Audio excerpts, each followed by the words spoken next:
আর এই মুহূর্তে সরাসরি নজর রাখবো ফারাক্কা ব্যারেজের দিকে, কারণ সেখানে ফারাক্কা ব্যারেজের উপর চলন্ত লরিতে ভয়াবহ অগ্নিকাণ্ড ঘটে। দেখুন সেই ছবি, দেখুন সরাসরি সবুজ বার্তা নিউজে। এ ছবি মুর্শিদাবাদের ফারাক্কা ব্যারেজের ছবি। সেখানে হঠাৎই চলন্ত লরিতে ভয়াবহ অগ্নিকাণ্ড ঘটে।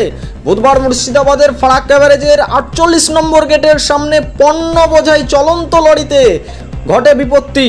ব্যারেজের উপরে জাতীয় সড়কেই দাউ দাউ করে জ্বলতে থাকে এই আগুন।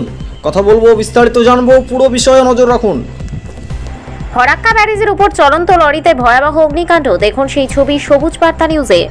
বুধবার মুর্শিদাবাদের ফারাক্কা ব্যারেজের 48 নম্বর গেটের সামনে পণ্য বোঝাই চলন্ত লরিতে ভয়াবহ অগ্নিকাণ্ড। ব্যারেজের উপর জাতীয় সড়কে দাউ দাউ করে আগুনে ভস্মীভূত লরি। আগুনের অত্যাধিক তেজের প্রভাব পড়লেও ট্রেন চলাচলে। বুধবার সকাল সকাল ঘটনাকে কেন্দ্র করে ব্যাপক চাঞ্চল্যের সৃষ্টি হয় ফারাক্কা ব্যারেজে।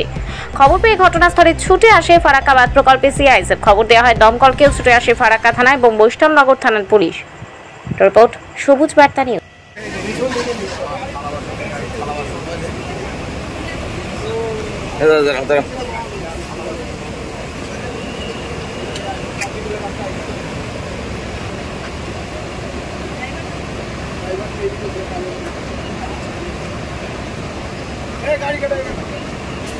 गाड़ी कटा